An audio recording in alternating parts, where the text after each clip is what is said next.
இனி summer holidays கண்ணு கால் GT ஹாலிடேஸ்க்கு பண்ணு. South India's #1 travel brand. இந்த சம்மரை செம மெமரபிளான சம்மரா மாத்துங்க நம்ம விஜிபில. VGP universal kingdom family amusement park. குறைந்த விலை, நிறைந்த தரம், தங்கள் தேவைகள் அனைத்தும் ஒரே இடத்தில். ஜெயச்சந்திரன். முத்தி போன ஒருத்தனால தான் இந்த மாதிரியான ஒரு படம் இதை நானே பார்த்தேன். ஹாட்ஸ்பாட் படம் பார்க்கும்போது எங்களுக்கு அப்படி தான் தோணுது. எதையுமே அப்படி பார்க்காதீங்க. எதுக்குமே பவுண்டரி கிடையாது, எதுக்குமே லிமிட்ஸ் கிடையாது. யோசிச்சு பார்த்தா ரூல்ஸ் எல்லாமே நம்ம போட்டது தானே. இப்போ விக்னேஷ் கார்த்திக் அப்படின்னு சொல்லி நம்ம எடுத்துக்கிட்டாலே கான்ட்ரவர்சியான விஷயங்கள்லாம் அவர் எடுப்பார். தெரியல ஏன் அப்படி பார்க்கக்கூடாது. இவங்கள நான் ஓன் பண்ணிக்கிறேன் அப்படிங்கிறதுக்காக தாலி கட்டுற விஷயம் இப்படி மாற்றி ஒரு விஷயம் பண்ணலாம் அப்படிங்கிறதுக்கு ஒரு இடத்துல ஸ்பார்க் உங்களுக்கு வந்திருக்கணும்ல. ஏன் கல்யாணத்துக்கு அப்புறம் பொண்ணுங்க தான் பசங்க வீட்டுக்கு போயிட்டுருக்காங்க அப்படின்றது தான் ஃபஸ்ட்டு தாட். பயங்கரமாக ஃபெமினிசம் பேசுகிற பொண்ணுங்க கூட இன்னும் இதை டிஸ்கஸே பண்ணல. டிஸ்கஸ் பண்ணலாம். இப்போது ஒரு ட்ரீம் அப்படின்ற மாதிரியான ஒரு விஷயத்தில் சொல்கிறீங்க. அது ஏன் ட்ரீமாக இருக்கணும்? நீங்களே அதை காட்டியிருக்கலாமே. எப்படி ஏன் லெஸ்பியன் கான்செப்டில் போல அந்த விஷயத்தை டச் பண்ணக்கூடாதுன்னு நினச்சிங்களா? இல்லை அந்த கதையே அது கிடையாது. இல்லை கிடையாது, கதையே வேறு தான். அந்த மேல் செக்ஸ் ஒர்க்கர் ரூம் திறந்து போகிறான், அங்கே அவங்க அம்மாவே இருக்க மாதிரியான ஒரு விஷயம் வருது. இப்போது உள்ள அவன் அம்மாவை பார்த்ததுனால தான் அவ்வளோ ஷாக் உங்களுக்கு. மேல் செக்ஸ் ஒர்க் அப்படின்ற ஒரு விஷயம் உங்களுக்கு அது எப்படி தெரியும்? ஃபர்ஸ்ட் டைம் என் கூட ஒர்க் பண்ணுற ஒருத்தர் அப்ளை பண்ண அதில் காசு கட்டணும்னு ஏதோ கட்டணும் அப்படின்றது அவர் கட்டிட்டா இருக்கேன். போய் சென்ட் வாங்குறாரு, பவுடர்.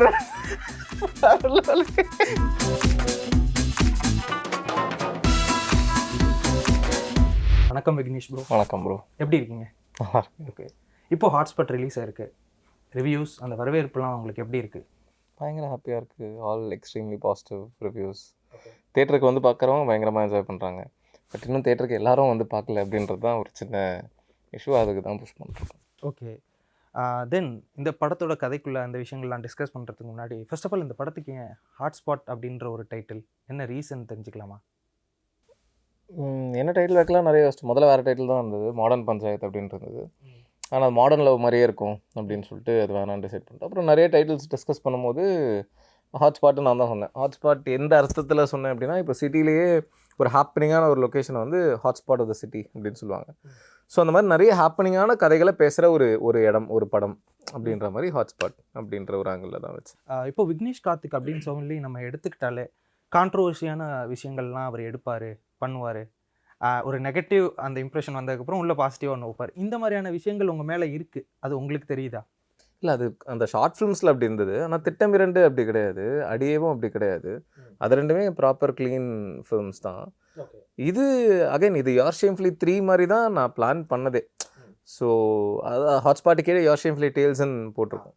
ஸோ அதனால் அதே டைப்பில் ஒரு ட்ரெய்லர் அந்த ஜோன் தான். பட் எல்லாத்தையுமே வேறு ஒரு கோணத்தில் பார்க்குறவர், எல்லாத்தையும் கம்ப்ளீட்டாக டிஃப்ரெண்ட்டாக பார்க்குறாரு. இன்ஃபேக்ட் திட்டம் 2 எடுத்தாலுமே அதில் ஒரு விஷயம், கிளைமேக்ஸில் ஒரு விஷயம் ரிவீல் ஆகும்.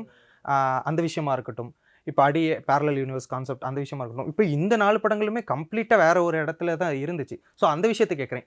எல்லாத்தையுமே இப்படி ஏன் பார்க்கணும், டிஃப்ரெண்ட்டாக கம்ப்ளீட்டாக தனியாக தெரியணும் அப்படிங்கிற அட்டென்ஷன் சீக்கிங்கா, இல்லை எப்படி நீங்கள் அதை பார்க்குறீங்க? தெரியல ஏன் அப்படி பார்க்கக்கூடாது. அப்படியே தான் பார்க்கணுன்னு கிடையாதுல்ல, எப்படி வேணால் பார்க்கலாம். ஸோ எனக்கு அப்படி பார்க்குறது இன்ட்ரெஸ்டிங்காக இருக்குது, பிடிச்சிருக்கு. ஸோ எந்த ஒரு விஷயமா இருந்தாலும் ஏன்னு கேள்வி கேட்கணும். சின்ன வயசுலேயே வீட்டில் சொல்லுவாங்க, எதுவாக இருந்தாலும் ஏன் எதுக்கு அப்படின்னு கேள்வி கேட்டு டார்ச்சர் பண்ணுவேன். ஸோ மேபி அப்படி தான், அதனால தான் நினைக்கிறேன். ஸோ இருக்கிற எல்லா கண்டென்ட்டையுமே ஏன் எதுக்கு அப்படின்னு கேட்குற ஐடியாஸ் தான் இந்த கதைகள் எல்லாமே இல்லை. ஸோ அது பேசிக்காகவே ஒரு மேனுஃபேக்சரிங் டிஃபெக்ட் இருக்குன்றதுனால அப்படின்னு நினைக்கிறேன். நேற்று தான் சொல்லிட்டு இருந்தாங்க வீட்டில், உனக்கு பிறக்கும் போது இந்த இது சக்ஷன் போட்டு தான் இழுத்தாங்க. ஸோ அதில் தான் உனக்கு ஏதோ ஆயிருக்க போல, அதனால தான் நீ யோசிக்கிறதெல்லாம் இந்த மாதிரி ஒரு மாதிரி கண்ணாமண்ணான்னு யோசிக்கிறேன் அப்படின்னு கலாய்ச்சிட்டு இருந்தாங்க வீட்டில். மேபி அப்படி கூட இருக்கலாம், தெரில. நீங்கள் வேறு ஒரு ஃபீல்டில் இருந்தால் பிரச்சனை இல்லை. பட் சினிமா அப்படின்னு ஒன்று இருக்கும்போது இங்கே எல்லா கைண்ட் ஆஃப் ஆடியன்ஸும் இருக்காங்க. பொதுப்படையான ஆடியன்ஸுக்கு நம்ம போய் சேர மாட்டேங்கிறோமே அப்படிங்கிற ஒரு ஏக்கம் இருக்கா? ஏன்னா நிறைய பேர் இன்னும் இந்த மாதிரியான விஷயத்துக்கு அட்வான்ஸ்டாக இன்னும் மெச்சூர்டாக ஏற்றுக்க மாட்டுறாங்கல்ல, அந்த இது எப்படி பார்க்குறீங்க? வருத்தம். அதாவது இப்போ நீங்கள் சொல்கிறபடி பார்த்தா, அப்போ நான் யூஸ்வலாக ஒரு கமர்ஷியல் ஹீரோ ஆக்ஷன் ஃபிலிம், ஒரு வில்லனை வச்சு ஒரு பழி வாங்குற கதை, அந்த மாதிரி தான் பண்ணணும். எனக்கு அந்த மாதிரி பண்ணுறதுல பெருசாக உடன்பாடு இல்லை. அதை தாண்டி எனக்கு அது வரவும் மாட்டேங்குது. என்னால் எழுதவே முடியல, அப்படி ஒரு ஐடியா யோசிக்கவே முடியல. ஏன்னா இப்போ ஒரு ஸ்கிரிப்ட் எழுதுறோன்னா அந்த எழுதுகிற டைம்லேருந்து அந்த படம் முடிகிற டைம் வரைக்கும் கிட்டத்தட்ட ஒரு 1.5 வருஷம் ஆயிரும். ஸ்கிரிப்ட் எழுதி முடிச்சு ஆர்டிஸ்ட் ஃபைனல் பண்ணி போட்டு ஷூட்டிங்லாம் எப்படியும் மேக்ஸிமம் ஒரு 1.5 years ஆகுது ஆயிடுது. குறைஞ்சபட்சம் சொல்கிறேன், maximum what ever it is. So இந்த 1.5 வருஷமும் என்னை அந்த கதை வந்து எக்ஸைட் பண்ணிகிட்டே இருக்கணும்ல, எனக்கு எக்ஸைட்டிங்காக இருந்துகிட்டே இருந்தால் தான் அதோட நான் ட்ராவல் பண்ண முடியும். இதை நான் யோசிச்சு அடுத்த நாளே எனக்கு போர் அடிச்சிருது, என்னடா இது கிளீஷேவாக இருக்குது, நானும் ஒரு ஹீரோ, ஒரு ஆக்ஷன் ஹீரோ கதை பண்ணணுன்ட்டு நான் யோசிச்சுக்கிட்டு தான் இருக்கேன், இது பண்ணிட்டு தான் இருக்கேன். பட் எனக்கு கன்வின்சிங்காகவே இருக்க மாட்டேங்குது. டீம்லேயும் சொல்லுவாங்க ஐஸ்வர்யா, அப்புறம் ஜிவி, அப்புறம் ஒபாமா அப்படின்ற ஒரு ரேஞ்சில் தெரில. எனக்கு அது என்னமோ எனக்கு அது பின்னாடி ஓடணும்னு தோண மாட்டேங்குது. இப்போ அப்படி போனால் என்ன ஆகும், நான் வந்து இப்போ லட்சங்களில் வாங்குறது பல கோடிகள்லாம் மாறும் அவங்கள வச்சு பண்ணுறேன் அப்படின்னா, எனக்கு இதுவே நான் சந்தோஷமாக தான், எனக்கு பிடிச்ச விஷயத்த நான் எனக்கு தேவையான அளவுக்கு காசோடு நான் சந்தோஷமாக பண்ணிட்டு தான் இருக்கேன். இதுவே போதும் தான் தோணுது. To be frank, I mean practical அப்படின்னு சொல்கிறதுக்கு எனக்கு இப்போ வெக்கமாக இருக்குது. படம் பார்த்ததுக்கப்புறம் என்டர்டெயின்மெண்ட்டாக அந்த மாதிரியான படங்களை மக்கள் அதிகமாக கொண்டாடுறாங்களே அப்படின்னு பார்க்கும்போது உங்களுக்கு அது வருத்தமாக இல்லையா? அதுவும் ஒரு விதமான படம் தானே அப்படின்னு நீங்கள் பார்க்க மாட்டீங்களா? அதை எப்படி புரியல. இப்போ நீங்கள் சொல்கிறீங்களா, அது எனக்கு போர் அடிக்குது, அது எழுதுறதுக்கு எக்ஸைட் ஆக மாட்டேங்குது, ஆனால் அந்த மாதிரியான படங்களை மக்கள் வந்து அதிகமாக கொண்டாடுறாங்களே, அதை நீங்கள் எப்படி பார்க்குறீங்க? இல்லை, அது இவ்வளோ வருஷம் அதே மாதிரி படங்கள் தான் பார்த்துட்டு இருக்காங்க அப்படின்றதுனால அதை அவங்க கொண்டாடுறாங்க. அதுக்காக அதே மாதிரி தான் பண்ணணும்னு அவசியம் கிடையாதுல்ல. இப்போ மிஷ்கின் சார் நினச்சா அவர் யாரை வச்சாலும் படம் பண்ணலாம், ஆனால் அவர் என் படம் இப்படி தான் இருக்கணும் அப்படின்ற ஒரு ஜோனில் பண்ணுறாருல. ராம் சார் யாரை வச்சாலும் படம் பண்ணலாம், அவர் கொஞ்சம் ஆட்சியாக பண்ணுறாரு. பட் ஆனால் அவர் என் படம் இப்படி தான் இருக்கணும் அப்படின்னு பண்ணுறாருல. வெற்றிமாறன் சாருக்கு தனுஷ் கிடச்சதுனால மட்டும்தான் வெற்றிமாறன் சார் இப்போ வெற்றிமாறனாக இருக்கார். இல்லைனா அவருக்குமே மிஷ்கின் சார் மாதிரி ஒரு ஜோனில் இருந்திருக்க நிறைய வாய்ப்புகள் இருக்குது. தனுஷ்ன்ற ஒரு ஸ்டார் அவர் ட்ரஸ்ட் பண்ணார், அதனால அவங்க ஒரு பர்ஃபெக்ட் பேலன்ஸில் இருக்கும் வெற்றிமாறன் சாரோட படம். ஆர்ட் ஃபிலிமாகவும் இருக்காது, அவுட் அண்ட் அவுட் நான் சொல்கிற இந்த மாஸ் கமர்ஷியல் ஜோன்லேயும் இருக்காது. என் படமும் எதுவும் ஆர்ட் ஃபிலிம்லாம் கிடையாது, எந்த கமர்ஷியல் படம் தான். திட்டம் 2 ஒரு கமர்ஷியல் படம் தான், அடியவும் அவுட் அண்ட் அவுட் கமர்ஷியல் தான், இதுவும் கமர்ஷியல் தான். ஆனால் என்ன யூஷுவல் கமர்ஷியல் ஃபார்முலா உள்ள ஒரு ஹீரோ இன்ட்ரோ, ஒரு சாங்கு, ஒரு கிளாமர் சாங்கு, இல்லை காமெடி அப்படின்ட்டு வைக்கிறது, அந்த மாதிரி எல்லாமே எனக்கு கதையோட ட்ராவல் பண்ணுற மாதிரி தான் இருக்கும். எல்லாத்துக்குமே அது ஒரு rules and regulations and boundaries இந்த மாதிரியான விஷயங்கள் இருக்கும். இது எதுக்குள்ளேயுமே நிற்க வேணான்னு நீங்கள் சொல்ல வரீங்களா? இந்த ஹாட்ஸ்பாட் படம் பார்க்கும்போது எங்களுக்கு அப்படி தான் தோணுது.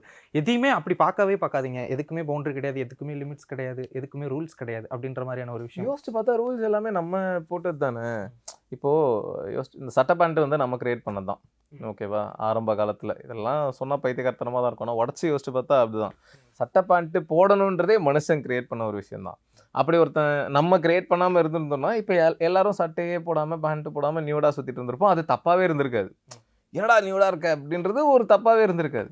அதே மாதிரி நான் இப்போது கெட்ட வார்த்தைகள் இருக்குல்ல, இந்த ரொம்ப கொச்சையாக இருக்குது அந்த கொச்சையாக இருக்கிற கெட்ட வார்த்தைகள் எல்லாமே நம்ம உடம்புல இருக்கிற உறுப்புக்களை ஏதோ ஒரு வகையில் சொல்கிறது தான். இப்போது நான் வந்து இன்னைக்கு வந்து ஒருத்தனை பொடா காது அப்படின்னு திட்டுறேன்னு வைங்க, பைத்தியகாரத்தனமாக தான் இருக்கும் கேட்க, நான் சொல்கிறேன் பொடா காது அப்படின்னு திட்டுறேன்னு வைங்க, காது ஒரு பார்ட்டு. ஸோ இதே மாதிரி ஒரு 10 பேர் பார்த்தீங்கன்னா இங்கேருந்து பொடா காதுன்னு திட்ட ஆரம்பிக்கிறானுங்க அப்படின்னா, இன்னும் ஒரு 100 வருஷம் 200 வருஷம் கழிச்சு காதுன்ற வார்த்தை வந்து ஒரு கெட்ட வார்த்தையாக இருக்கும். ஸோ அதை நாம தான் ஒன்று கிரியேட் பண்ணுறதே நாம தான். ஸோ அப்போ இதில் எது சரி எது தப்பு அது எதுவுமே நமக்கு புரியாது. இப்போ 3 வயசில் ஸ்கூல் போகணுன்றதை கிரியேட் பண்ணது நாம், 12வது இது அதான் எல்லாமே நம்ம கிரியேட் பண்ண ஒரு விஷயம் தான். அது யோசிச்சு பார்த்தீங்கன்னா கிட்டத்தட்ட ஒரு துறவி ஜோன் எதுவுமே இப்போது ஒரு வெற்றின்றதே ஒன்று கிடையாது, அந்த ஜோன்லாம் போயிடும். ஸோ எல்லாமே நாம் கிரியேட் பண்ணதை தான் அப்படின்னும் போது இதில் சரி தப்புன்னு எதுவுமே கிடையாதுன்றது தான் என்னோட ஐடியாவும். பட் அடுத்தவங்களை கஷ்டப்படுத்தாத, சரி தப்புன்னு எதுவும் கிடையாதுன்னா நீ அடுத்தவனை கொலை பண்ணலாமா, அடுத்தவனை நீ வந்து கஷ்டப்படுத்தலாமா, அது கிடையாது. சரி தப்பு நான் கிடையாதுன்னு எந்த ஜோனில் சொல்கிறேன்னா, அடுத்தவனை கஷ்டப்படுத்தாத வரைக்கும் நம்ம மனசுக்கு சந்தோஷம் தரக்கூடியது எல்லாமே சரிதான், அந்த ஜோன் தான். பட் இந்த ரூல்ஸ் எல்லாமே நம்ம போட்டது தான் அப்படின்னும் போது அது ஏன் நம்ம ஒரு ஆட்டு மந்த மாதிரி அதை ஃபாலோ பண்ணிகிட்டே இருக்கோம் அப்படின்றதான், அதை கேள்வியே கேட்காம அதை தான் சொல்ல ட்ரை பண்ணுறேன். ஓகே, இப்போது இந்த மாதிரியான கதைகள் நம்ம வந்து ப்ரொடியூசர்கிட்ட அப்ரோச் பண்ணும்போது எனக்கு ரொம்ப ஆச்சரியமாக இருந்தது. பரவாயில்லையே, இப்போ இதை வந்து அக்செப்ட் பண்ணிட்டு ஒரு ப்ரொடியூசர் வந்து காசு போட்டு பண்ணியிருக்காரு அப்படிங்கும்போது அது உங்களுக்கு எப்படி இருக்குது? சினிமா நிறைய மாறி இருக்குன்னு நீங்கள் நம்புறீங்களா? ப்ரொடியூசர் என் ஃப்ரெண்டு தான், ஓகே, அவங்களுக்கு என்ன தெரியும், ஷார்ட் ஃபிலிம்ஸ்லாம் அவங்களுக்கு ரொம்ப பிடிக்கும், அதனால் நேச்சுரலி என் மேலே அந்த ட்ரஸ்ட்டில் அவங்க பண்ணாங்க. மேபி புதுசாக ஒரு ப்ரொடியூசர்கிட்ட போய் சொல்லியிருந்தா அவங்க அதை எப்படி பார்த்துருப்பாங்க தெரியல. ஸோ ப்ரொடியூசரை என்ன ட்ரஸ்ட் பண்ணதுனால திஸ் ஹேப்பன். ஓகே, நீங்கள் ட்ரைலர் போடுறதுக்கு முன்னாடி, ஐ மீன் படத்துக்கு முன்னாடி, இந்த படம் வந்து ஒரு மெச்சூர்ட் ஃபேமிலி ஆடியன்ஸுக்கு தான் அப்படின்னா அது என்ன சொல்ல வரீங்க? அதை பார்த்துட்டு இல்லை, இந்த படம் வந்து ஃபேமிலி ஆடியன்ஸ் பார்க்க வேண்டிய படம், ஆனால் குழந்தைங்க ஸோ இது ஒரு ஏ சர்டிஃபிகேட் படம். ஏ சர்டிஃபிகேட்னாலே ஒரு தப்பான கண்ணோட்டம் இருக்குல்ல. இது வந்து யூத் தான், ஒரு double meaning comedy, adult comedy, sex comedy அந்த மாதிரி ஒரு படம் தான் அப்படின்ற ஒரு தப்பான ஒரு அபிப்பிராயம் இருக்குது. ஆனால் இது அது கிடையாது. இது வந்து கல்யாணம் ஆன புருஷன் முன்னாடி 18லேருந்து 90 வயசு வரைக்கும் சேர்ந்து பார்க்கணும். குழந்தைய பெற்றவங்க எல்லாம் சேர்ந்து பார்க்கணும். அதே நேரத்தில் யூத்துக்கும் படம் பிடிக்கும். ஸோ இது வந்து வெறும் யூத்துக்கான படம் கிடையாது அப்படின்றத நான் கன்வே பண்ண ட்ரை பண்ணது தான். For an adult film for family audience அப்படின்னு போட்டால் குழந்தைங்கள அவங்க புரிஞ்சுப்பாங்க, அப்படி ஆயிடக்கூடாதுன்றதுனால தான் ஃபார் மெச்சூர்ட் ஃபேமிலி ஆடியன்ஸ் அப்படின்னு போட்டது. அண்ட் யூத் அப்படின்னு அதை புரிய வைக்கிறதுக்காக தான். இதை படம் நினச்சிட்டு வராமல் இருந்த போகிறாங்க அப்படின்றத புரிய வைக்கணுன்றதுக்காக தான் அப்படி போட்டது. ஓகே, இப்போது இந்த ஹாட்ஸ்பாட் படத்துக்குள்ளே வருவோம். இந்த படத்தில் வந்துட்டு கிட்டத்தட்ட 4 டேல்ஸ் சொல்ல வரீங்க. ஐ மீன் தக்காளி சட்னியாக இருக்கட்டும், ஃபேம் கேம், இந்த மாதிரி 4 இருக்குது கோல்டன் ரோல்ஸ் அப்படின்னு சொல்லி. நீங்கள் எழுதும் போது டிஸ்கஷனில் நிறைய பேர் உங்களுக்கு சொல்லியிருக்காங்க, மச்சான் இந்த ஒரு கான்செப்டை வச்சுட்டு நம்ம ஃபுல் ஃப்ளெஜ்ட் படம் பண்ணலாம், ஏன் இப்போ 4 தீமே நம்ம எடுத்துகிட்டு போய் ஒரே படத்துக்குள்ளே பண்ணுறோம் அப்படின்ற மாதிரி, ஏன் 4 தீமே எடுத்துகிட்டு வந்து ஒரே படத்துக்குள்ளே வைக்கிறீங்க? இல்லை, முதல்ல வந்து இது எப்படி ஃபார்ம் ஆச்சுன்னா ஷேம்ஃபுல்லி 3 பண்ணலாம். 1 2 செம்மையாக ஹிட் ஆனதுக்கப்புறம் 3 பண்ணலாம் அப்படின்னு ஒரு 3க்கு நிறைய ஐடியாஸ் யோசிச்சுட்டு இருந்தேன். ஸோ நிறைய ஐடியாஸ் யோசிச்சு 3 எதை பண்ணலாம் அப்படின்ட்டு ரேண்டமாக நிறைய ஐடியாஸ் பிரெயின் ஸ்டார்ம் பண்ணும்போது எனக்கு எல்லா ஐடியாவுமே பிடிச்சிருந்தது. இது எல்லாமே பிடிச்சிருக்கே, இதில் எதை பண்ணலாம் அப்படின்ற ஒரு தாட் இருந்தது. அப்போ சரி ஏன் ஒன்றை தனியாக பண்ணணும், ஃபீச்சர் ஃபிலிமாக. அப்போ ஆந்தாலஜி லவ் ஸ்டோரிஸு அதெல்லாம் வந்து எனக்கு ஆந்தாலஜி பிடிக்கும். வைல்ட் டேல்ஸ்னு ஒன்று இருக்குது ப்ரைமில், அந்த மாதிரி இதெல்லாம் எனக்கு பிடிக்கும். ஸோ அப்போ ஆந்தாலஜி மாதிரி இதை பண்ணிடலாம், 4 கதைகள் சேர்த்து அப்படின்னு டிசைட். முதல்ல ஆக்சுவலி 8 கதை ஒரு சீரீஸாக பண்ணுறதா இருந்தது. அப்புறம் அங்கேருந்து 4 கதை ஒரு படம் அப்படி மாறிச்சு. ஸோ பண்ணிடலாம் அப்படின்னு டிசைட் பண்ணும்போது, ஆனால் அப்பவும் ஒரு சில டிஸ்கஷன்ஸ்லாம் டீம்லேயும் சொல்லுவாங்க, இந்த கடைசி கதையே ஒரு தனி படமாக பண்ணலாம், அதே மாதிரி 3வது கதையும் ஒரு தனி படமாக பண்ணலாம், மொதல் 2 எனக்கு தெரில, பட் இதை 2த்தையும் பண்ணலாம் அப்படின்ற ஒரு இதெல்லாம் இருந்தது. நான் நடுவில் வந்து கடைசி கதையை தூக்கிட்டு வேறு கதை வைக்கலாம் அப்படிலாம் நினச்சேன். ஆனால் அந்த கதை இருக்கணும், அதுதான் ஒரு இம்பாக்ட்ஃபுல்லான ஸ்டோரியாக இருக்கும் அப்படின்றதுனால இல்லை, இதை இப்படி தான் பண்ணணும்னு ஆரம்பித்தோம், இதை இப்படியே பண்ணிடலாம், அதுக்கப்புறம் நம்ம கதை யோசிச்சுக்கலாம், அது பிரச்சனை இல்லை அப்படின்ட்டு. தென் த ஆர்டர்ஸ், இதுதான் ஃபஸ்ட்டு, இது 2ஆவதாக வரணும், இதுதான் லாஸ்ட்டாக இருக்கணும் அப்படிங்கிறத எப்படி டிசைட் பண்ணீங்க? ஓகே, நான் என்ன நினச்சேன்னா கடைசி கதை கலையரசன் கதைன்றதுல ஸ்ட்ராங்காக இருந்தேன். ஏன்னா முடியும் போது ஒரு ஹார்ட் ஹிட்டிங் எமோஷன், அது அந்த எமோஷனோட வெளில போகிறது தான் கரெக்டு. ஸோ அந்த முதல் ஆர்டர் வந்து வேறையாக இருந்தது. ஃபஸ்ட்டு கதை வந்து ஜனனியர் சுபாஷ் கதையாக இருந்தது, செகண்ட் கதை வந்து ஆதித்யா கௌரி கதையாக இருந்தது, தேர்ட் கதை சாண்டி, இது 4th இது அப்படின்றது. அதுக்கப்புறம் அதெல்லாம் மாற்றி மாற்றி போட்டுட்டு இருக்கும்போது எனக்கு என்ன தோணுச்சுன்னா, அந்த கடைசி கதைக்கு முன்னாடி இருக்கிற கதை பயங்கர ஃபன்னாக இருக்கணும். ஏன்னா ஜென்ரலாகவே பயங்கரமாக சிரிக்க வச்சுட்டு ஒரு எமோஷன் சொன்னீங்கன்னா அது இன்னும் பெட்டராக ஒர்க் ஆகும். ஸோ எனக்கு சுபாஷ் கதை தான் இருக்கிறதுலே பயங்கர ஃபன்னான கதை, ஜனனியர் கதை தான் இருக்கிறதுலே பயங்கர ஃபன்னான கதை அப்படின்னு ஃபீல் ஆச்சு. ஸோ அதனால் அதை 3வது கதையாக வச்சிடலாம். அதுக்கப்புறம் கலை கதை வரும்போது அந்த அந்த பயங்கர லாஃப்லேருந்து இந்த எமோஷன் ஒர்க் ஆகும். அண்ட் படம் ரிலீஸ்க்கு முன்னாடி பார்த்தவங்க எல்லாருக்குமே ஃபேவரட்டாக இருந்தது, பிரதானமான ஆட்களுக்கு ஃபேவரட்டாக இருந்தது ஆதித்யா பாஸ்கர் கௌரி கதை தான் முக்கால்வாசி பேருக்கு. ஸோ அதனால் எனக்கு ஓகே, முதல் கதையாக அதை வச்சிட்டோன்னா ஃபஸ்ட்டு அந்த கதை பார்க்கும்போதே அவங்களுக்கு ஓகே படம் நல்லா தான் இருக்கும்ன்ற ஒரு இம்ப்ரெஷன் க்ரியேட் ஆகிரும்.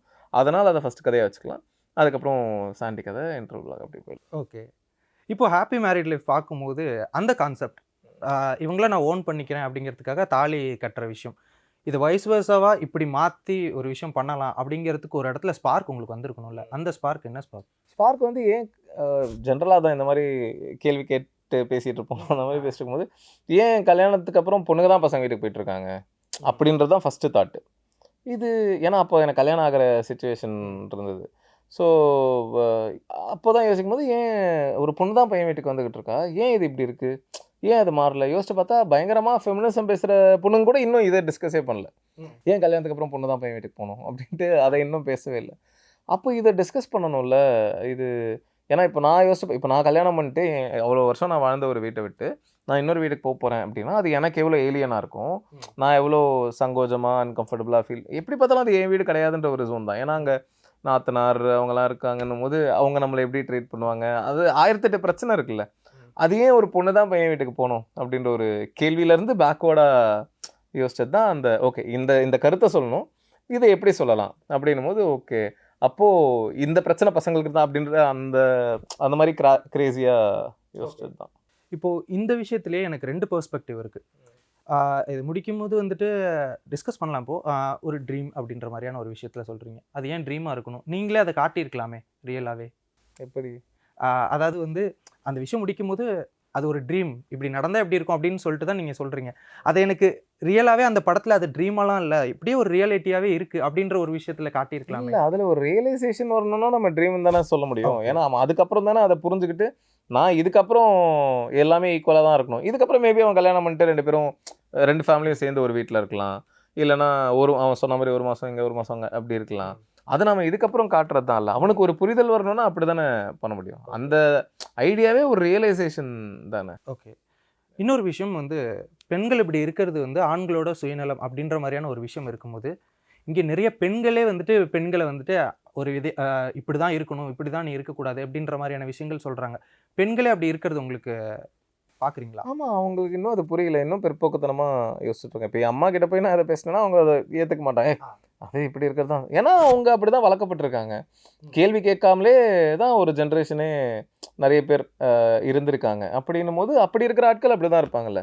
நம்ம எப்போ வந்து ஒருத்தங்க சொன்னால் ஆமாம் அப்படின்ட்டு அதை அப்படியே ஃபாலோ பண்ணாமல் ஏன் அப்படின்னு கேள்வி கேட்டோம்னாலே நமக்கு நிறைய விடைகள் வரும். ஸோ அது நிறைய பேர் பண்ணுறதில்ல.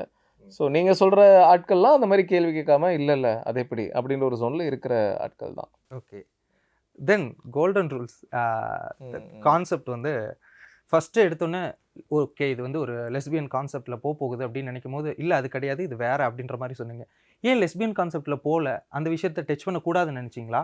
இல்லை அந்த கதையே அது கிடையாது. இல்லை கிடையாது, கதையே வேறு தான். ஸோ அது கன்வின்ஸ் பண்ணுறதுக்கு ஒரு இன்ட்ரெஸ்டிங்கான ஒரு சீன் அவ்வளோதான். அது ஆக்சுவலாக எனக்கு ரொம்ப பிடிச்சிருந்துச்சு. ஆக்சுவலாக இந்த ஐடியா நம்மளும் ஃபாலோ பண்ணலாமே அப்படின்ற மாதிரி இருந்தது. எங்கேயாவது நடந்திருக்கா யாருக்காது அந்த மாதிரி? நான் ஸ்கூல் படிக்கும்போது கிட்டத்தட்ட 8th வரைக்குமே 5th ரேங்க்குள்ளே வாங்கிட்டு இருக்கேன். ரொம்ப நல்லா படிக்கிற பையன் அந்த மாதிரி தான். ஸோ ஆனால் அந்த 8th அப்புறம் கரெக்டாக அந்த ஒன் சைட் லவ்லாம் பண்ண ஆரம்பிச்சு ஃப்ரெண்ட்ஸு அந்த மாதிரி சுற்ற ஆரம்பிச்சதுக்கப்புறம் ரேங்க்லாம் கம்மியாக வாங்க ஆரம்பிச்ச டைமில் வீட்டில் பயங்கரமாக அப்போ அடிக்கலாம் செய்வாங்க, ஒழுங்காக இது மார்க்லாம் வரல அப்படின்னா. ஸோ அப்போ வந்து ஒரு வாட்டி ஃபெயிலு அப்படின்ட்டேன். பயங்கரமாக திட்டி அடிக்கிற இல்லை ஃபெயிலாம் இல்லை 75 ஆக்சுவலி 95 வாங்கிட்டு இருந்தேன். ஸோ இப்போது 75 அப்படின்னு சொல்லும்போது சரி முதல்ல ஃபெயில்னு உங்களுக்கு ரெஜிஸ்டர் பண்ணிவிட்டு அதுக்கப்புறம் அவங்க 75 சொல்லுது அதுக்கு இது பரவாயில்ல ஒரு ஜோன் அவங்க கிரியேட் ஆயிடுச்சு. ஸோ எப்போவுமே வேர்ஸாக ஒன்று சொல்லி அதுலேருந்து பெட்டராக ஒன்று சொன்னால் அவங்களுக்கு அது பெட்டர் அப்படின்னு தோணுது அந்த இதுதான். ஆனால் இதில் நான் வந்து லெஸ்பியன்ன்றது வேர்ஸ்னு சொல்ல வரல. அந்த கதையில் அந்த அப்பா மக்கள் இருக்கிற ஒரு கிராமத்தில் பிறந்து வளர்ந்த அவங்களோட மென்டாலிட்டிக்கு அவங்களுக்கு இது பெட்டர்னு தோணுது தவிர ஜென்ரலாக என்னோட கண்ணோட்டம் வந்து இதுக்கு அது பெட்டர் அதெல்லாம் கிடையாது. அந்த சீனில் அந்த அப்பா அம்மாக்கா இந்த பொண்ணு பண்ண ஒரு விஷயந்தான். ஓகே.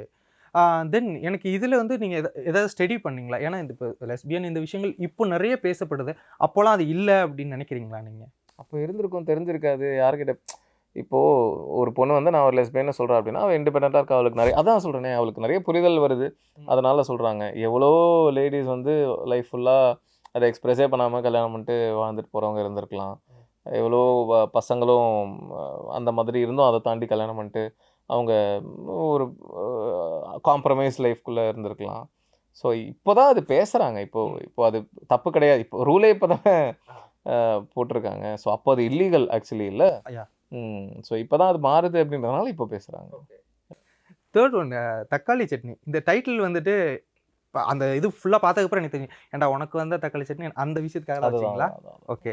இதில் ஃபஸ்ட் விஷயம் என்ன கேட்கணும் அப்படின்னு நினைக்கிறேன்னா மேல் செக்ஸ் ஒர்க்கர் அப்படின்ற ஒரு விஷயம் உங்களுக்கு அது எப்படி தெரியும்? ஃபர்ஸ்ட் டைம் மேல் செக்ஸ் ஒர்க்கர்ஸ் இருக்காங்க இங்கே அப்படின்ற விஷயம் காலேஜ் டைம்லேயே கிகோலோன்ற வார்த்தை ஃபஸ்ட்டு எங்கேயோ கேள்விப்படும் போது கிகோலோவா அப்படின்னும் போது அப்போது இப்படி ஒன்று இருக்கா அப்படின்னு தெரிய வந்தது. அப்போது அது நேச்சுரலி ஒரு கியூரியாசிட்டி இருக்கும்ல, அதை பற்றிலாம் வீடியோஸு அதெல்லாம் பார்த்துருக்கோம், இப்படி ஒன்று இருக்குது அப்படின்றது தெரியும். அதுக்கப்புறம் வந்து நான் ஆஃபீஸில் நான் 2011 என்னமோ ஒர்க் பண்ணிட்டு இருந்த டைமில் ஒரு ஆடு ஒன்று ஏதோ இது மாதிரி நியூஸ் பேப்பர்லையா நெட்லையா ஞாபகம் இல்லை எனக்கு, பட் ஏதோ அதை பார்த்துட்டு என் கூட ஒர்க் பண்ணுற ஒருத்தர் வந்து அதில் வந்து காசு கட்டணும்னு, நீங்கள் வந்து இவ்வளோ காசு இனிஷியல் அமௌண்ட் ஏதோ 5,000 ஏதோ தான் நினைக்கிறேன், ஏதோ கட்டணும் அப்படின்றது அவர் கட்டிட்டார். கட்டிட்டு அவங்க 4 மணிக்கு இங்கே எம்சிசிக்கு ஆப்போசிட்டில் வந்துருங்க, இங்கே அங்கே போய் இதெல்லாம் பேசியிருக்காங்க. இவர் கிளம்பி போய் செம்ம சிரிப்பா எங்களுக்கெல்லாம் போய் சென்ட் வாங்குறாரு, பவுடர் போட்டுட்டு எங்களுக்கும் எக்ஸைட்மெண்ட். சரி ஃபர்ஸ்ட் டைம்ல எப்படி எக்ஸ்பீரியன்ஸ் எப்படி இருக்கும் போது அவர்கிட்ட கேட்டு சொல்லணும் அப்படின்ட்டு எம்சிசி எதிர்க்கு அவரு கூட நாங்க 2-3 பேர் வந்து நிக்கிறோம், வெயிட் பண்றோம். அவன் 3:30 மணிலேருந்து போனே எடுக்கல. எவன் காசு போட சொன்னானோ காசெல்லாம் போட்டாரு. அவன் அது வரைக்கும் பேசிட்டு இருந்தான், பயங்கர ப்ரொஃபஷனலா கரெக்டா பேசிட்டு இருந்தான். இவர் ஒர்க் பண்ண போறதுக்கு இவரே எதுக்கு காசு தரணும்? அதுதான் அது நீங்க டெபாசிட் மாதிரி உங்களை ட்ரஸ்ட் பண்ணணும்ல நாங்க ஓகே அதுக்காக அப்படின்ற மாதிரி ஏதோ சொல்லிட்டாங்க. ஸோ வெயிட் பண்றாரு 3:30 மணிலேருந்து காலே எடுக்கல. செம்ம சிரிப்பு, எங்களுக்கு கண்ட்ரோலே பண்ண முடியல, சிரிச்சுக்கிட்டே. அதுக்கப்புறம் தான் அந்த ஃபேர் அண்ட் லவ்லி அதை வச்செல்லாம் கலாய்ப்போம்ல. அதுக்கப்புறம் அந்த ஆஃபீஸில் இருக்கிற வரைக்கும் ஒரு செய்கைக்கான பீஸா மாறிட்டா. பட் அந்த விஷயம் ஃபேக்கா நடந்திருக்கு. ரியலா ரிசர்ச் பண்ணீங்களா? மேல் செக்ஸ் வந்து ரியலான ஒரு பிம்பையும் ரியலான ஒரு கிகோலவையும் மீட் பண்ணி கிட்டத்தட்ட 2 மணி நேரம் இந்த மாதிரி ஒரு ரூம்ல பேசுறோம். அவங்க சொன்ன கதைகள்லாம் பயங்கர இப்படியெல்லாம் இருக்கா அப்படின்ற மாதிரி இருந்தது. அவர் சொன்ன விஷயங்கள்லாம் தான் இந்த படத்துல எப்படி அப்ரோச் பண்ணுவீங்க அப்படிலாம் கேட்டபோது அவர் சொன்னது அதுதான். ஃபர்ஸ்ட் ஜென்ரலாக தான் எங்கேயாவது அவனை பார்த்தாலே நமக்கு ஒரு இது இருக்கும், ஜென்ரலாக ஃபஸ்ட்டு பேசுவோம், முதல்ல கேஷுவலாக ஒரு கான்வர்சேஷன் வச்சுப்போம். அதுக்கப்புறம் அவனுக்கு கால் பண்ணி அவன் ஃப்ரெண்டு யாராவது இருக்காங்களா அப்படி அவனை ஃபஸ்ட்டு கேட்க மாட்டோம். ஏன்னா அவனை கேட்டால் அவன் ஒரு மாதிரி இது ரியாக்ட் பண்ணிட்டானா, அதனால அவன் ஃப்ரெண்டு யாராவது இருக்காங்களா அப்படின்ற மாதிரி கேட்டு ஒரு மாதிரி அப்படி தான் அவனை இதுக்குள்ளே கொண்டு வருவோம் அப்படின்ற மாதிரிலாம். அதை தான் அப்படியே சீனாக வச்சு. அதே மாதிரி அதில் அந்த மான்டாஸில் இருக்கும், ஹஸ்பண்ட் வந்துடுவார், திடீர்னு ஹஸ்பண்ட் வந்துட்டு என்ன பண்ணுறது அப்படின்னா நம்ம அவனை கொண்டுட்டு 2 பேரும் ஓடி போயிடலாம். இதெல்லாம் உண்மையாக நடந்துதான். வீட்டில் அந்த பையன் சொன்னது இருக்கும்போது உண்மையாக ஹஸ்பண்ட் வந்துட்டாரு, இவனுக்கு என்ன பண்ணுறதே தெரியலையா, போய் மேலே போய் ஒளிஞ்சுக்க சொல்லிட்டா திடீர்னு ஒளிஞ்சுக்கிட்டு இருக்கானா, இவன் மேலே வந்துட்டு அவனை கொலை பண்ணிடலாம், கொலை பண்ணிட்டு அவனை கொலை பண்ணுறதெல்லாம் அவன் ஃபீல் பண்ணி சொன்னது. அங்கேருந்து வெளில வந்ததுக்கப்புறம் தான் அவனுக்கு அப்பாடா அப்படின்னு மாட்டணும்டா சாமி அப்படின்ற ஒரு ஜோனில் இருந்திருக்கான் போல். இந்த அதே மாதிரி ஹஸ்பண்டே கூப்பிட்டு கால் பாய் ஒய்ஃப்க்கு அனுப்புனதும் உண்மையாக நடந்தது தான். இந்த மாண்டாஸ்லேயும் இருக்கும் பார்த்தேன். அதுவும் அவர் சொன்னது தான். சொல்ல முடியாத விஷயங்கள், அதாவது இது படத்திலே வைக்க முடியாது, முக்காவாசி சொல்ல முடியாத விஷயங்கள் தான். ரொம்ப வல்கரா இருக்கும் அந்த மாதிரியெல்லாம் எக்கச்சக்கமா.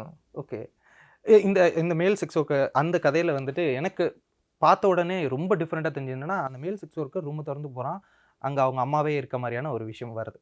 அதுக்கப்புறம் இல்லை அவங்க வேறு ரூம் வந்தாங்க, அந்த விஷயங்கள்லாம் நீங்கள் மாற்றி வேறு இது பண்ணி ஏன் அவங்க அம்மாவை இருந்தாவே என்ன தப்பு? அதை தான் அங்கே திரும்ப ப்ரொடியூசர்கிட்ட பேசும்போது இவன் சொல்லுவான், இப்போது உள்ள அவன் அம்மாவை பார்த்ததுனால தான் அவ்வளோ ஷாக் உங்களுக்கு, ஆடியன்ஸ்க்கே அவ்வளோ ஷாக்கு.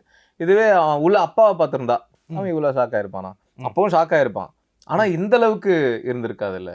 ஸோ ஒரு பொண்ணு பண்ணால் அது மிகப்பெரிய ஷாக்கு, பையன் பண்ணால் அது அவ்வளோ பெரிய ஷாக் இல்லை அப்படின்றதானே இவனும் சொல்கிறான். ஓகே, ஸோ தான் ஏன் இருக்கக்கூடாது அப்படின்னா நான் இருக்கக்கூடாதுன்னு சொல்லவே இல்லையே, ஆனால் இப்படி தான் மென்டாலிட்டி, இப்படி தான் ரியாக்ட் பண்ணுறாங்கன்றதானே நான் சொல்கிறேன். ஓகே, தென் எனக்கு ரொம்ப ரொம்ப ரொம்ப சாட்டிஸ்ஃபைடான சீன் இந்த தக்காளி சட்னியில் என்ன அப்படின்னா, தலைவன் வந்துட்டு அப்படியே எமோஷன் ஆகி சொல்லுவான், லஸ்ட் வேற லவ் வேற அப்படின்னு சொல்லிட்டு இருப்பான். அப்போ ஜனனி ஐயர் வந்துட்டு நீங்கள் இது எழுதும் போதே கரெக்டாக வந்துச்சா, ஏன்னா நீங்கள் ஐ லவ் யூன்னு சொன்னோன்னே என்ன இந்த பொண்ணு உடனே அக்செப்ட் பண்ணிச்சு, விக்னேஷ் கார்த்திக் ப்ரோ இப்படிலாம் எழுதினாரா அப்படின்ற மாதிரி தோணுனே அதுக்கப்புறம் சொல்லுவான். அது வாண்டடா, அதுக்காக தான் அந்த இடத்துல மியூசிக்லாம் அப்படியே அந்த ஜோனில் என்ன இப்படி ஒத்துக்கிட்டா இவ அவ்வளோ பேக்கா இவ அப்படின்ற அது வாண்டடா அது அப்படி எழுதணும். Okay, super. எனக்கு ரொம்ப பிடிச்சிருந்தது. எனக்கு டோட்டலாக இந்த 4 விஷயத்தில் எனக்கு ரொம்ப பிடிச்சிருந்ததுன்னா தக்காளி சட்னி தான். ஏன்னா ஜஸ்டிஃபைடாக இருந்தது 2 பேருக்குமே. தென் த ஃபேம் கேம், இது வந்துட்டு ரொம்ப நாளாக வந்துட்டு எனக்கு ரிலேட்டபிளாக இருந்தது. ஃபேம் கேமில் என்ன அப்படின்னா, ஒரு இடத்துல வந்துட்டு உன் வயசு குழந்தை அங்கே பாரு என்ன பண்ணிக்கிட்டு இருக்கு, நீ ஆனால் இங்கே உட்காந்து இது பண்ணிருக்குன்னு ஒரு அம்மா வந்து ஒரு இடத்துல வந்துட்டு தான் வீட்டில் இருக்கு.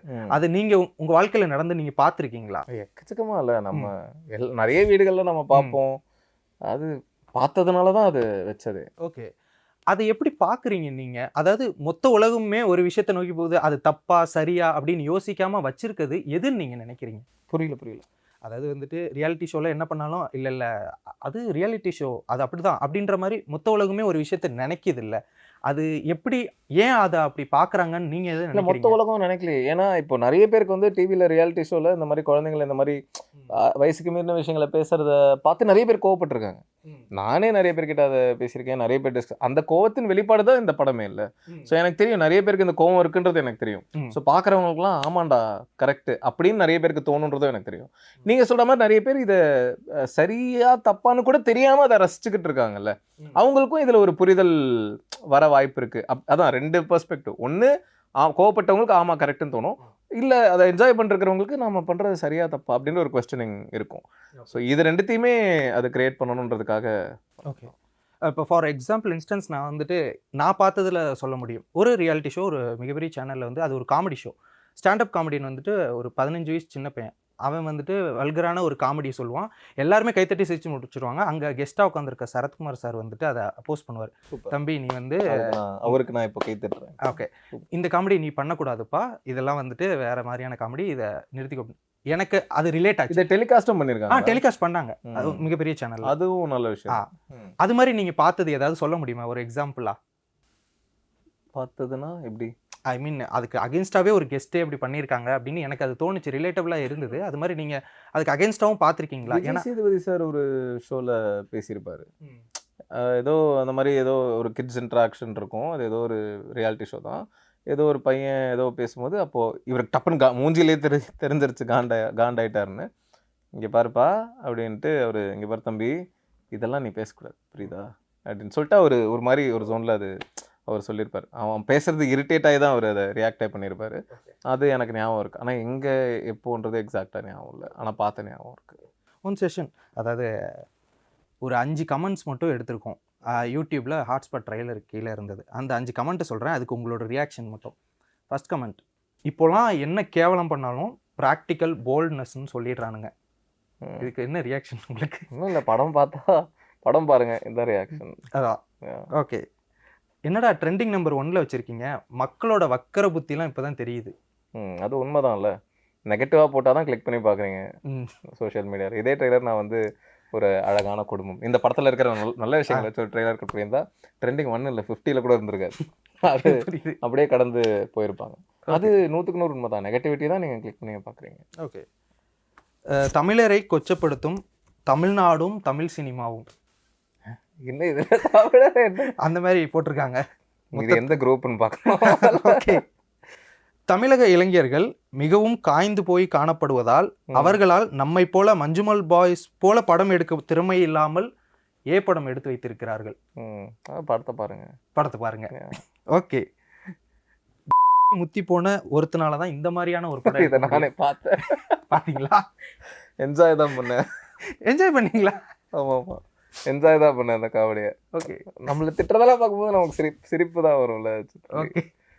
Thank you so much for your interview and thank you so much for your thoughts in Hotspot. Thank you. இது மாதிரி நிறைய படங்கள் நீங்க பண்ணணும். Sure.